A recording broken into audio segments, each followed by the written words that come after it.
Welcome back to the channel. I'm Richard, your virtual classroom coach, and this is the place to get the best tips, tricks and advice so you can rock your virtual classrooms and webinars.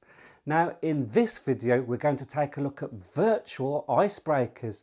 Yes, icebreakers we can actually use in our virtual classrooms so that your participants get a great online learning experience.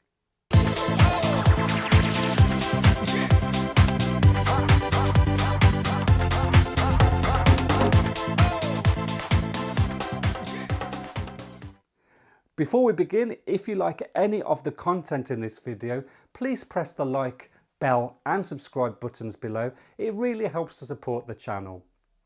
So icebreakers, they are perfect in the bricks and mortar classroom. They can relax your participants into their new environment. They can help people get to know each other really fast, and they can help them form a rapport with the facilitator as well. And they may also assist with the buy-in to the course and the contents. Now, they tend to be simple, fun exercises, completely non-threatening in every way, so that by the end of it, any iciness has completely thawed. So if instead you've created an iceberg that could sink the Titanic, you're certainly doing something wrong and achieving the opposite of your objective. So what about a virtual classroom then? Is there a place for icebreakers? Is there even time? Is there even a need? So think of the nature of a virtual classroom. There's been no stress in getting to the training room. There's been no anxiety in having to face potential strangers. And they can even easily press the disconnect button if they really don't like their facilitator. So is it just a waste of time? I don't think so. A learner may well be joining in from the comfort of their own home or office, from their place of safety, but they are still exposed in the virtual world to new people and new surroundings where anything they say or do could be judged and perceived in any way as anyone wishes. So there's still an element of vulnerability and anxiety. And just like in the bricks and mortar event, participants may still feel anxious or concerned about the learning ahead. So they may need to be relaxed and gently eased into their learning zone. Therefore, by getting your learners involved in any form of virtual icebreaker, short or not, will certainly reap the benefits as you move through your virtual classroom content. So next, I'm going to share with you 5 ideas of quick and fun icebreakers that you can use or adapt today. Also look out for other videos of more. So here we go. Number 1, World Weather Report. One thing we all love is to talk about our weather, and this is a great one for those who deal with national or international audiences. Always gets the conversation going. Have a pre-made slide with different weather conditions and just ask your participants to put their names next to the weather they're experiencing right now. And you can use this as a springboard to get them talking on the mic. So, wow, Brad, you've got water or sunshine, you lucky thing. Tell us more, where are you? And you can get so many conversations going on this, and others will naturally join in. You'll hear the, oh, I'm so jealous it's snowing here and -3. And of course, you can keep that conversation going further. It really helps to unite people with a neutral yet interesting subject and really does relieve any fears of talking over the mic, making them ready for the session ahead.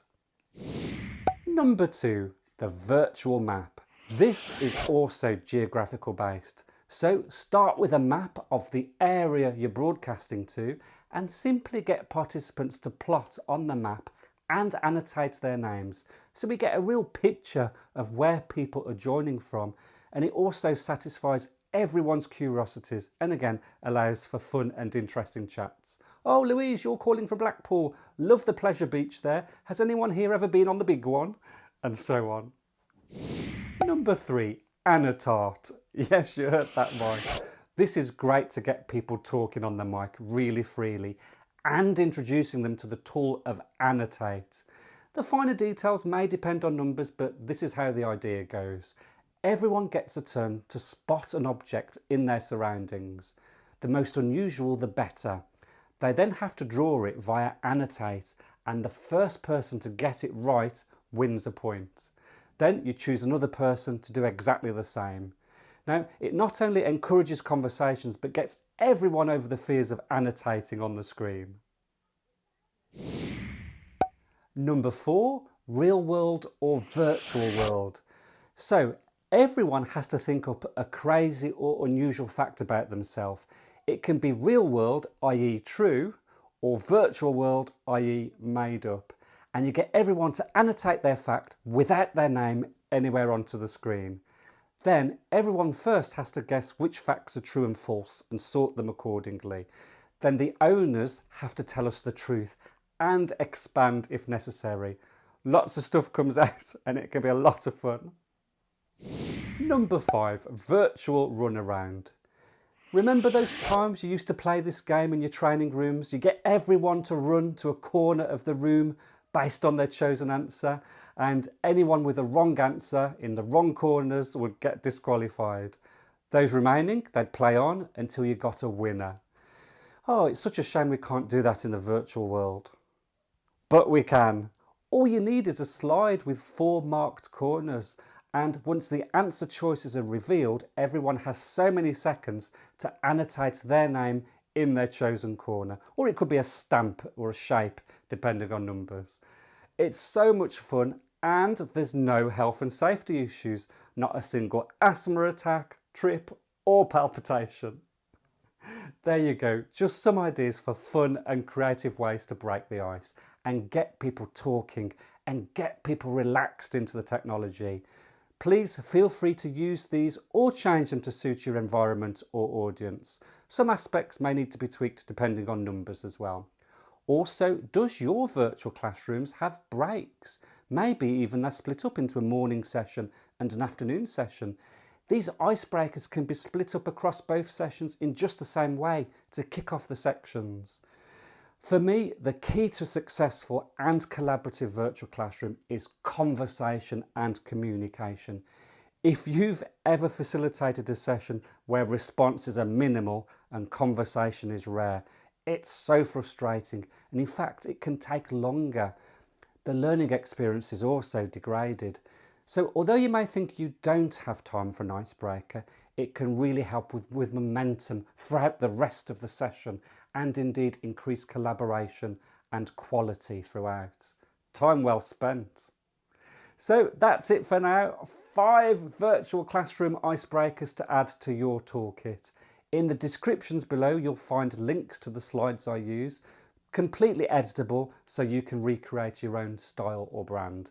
Please feel free to download and use. And look out for future videos covering even more icebreakers in the future. But I hope you find the ones we've covered a great starting point for you.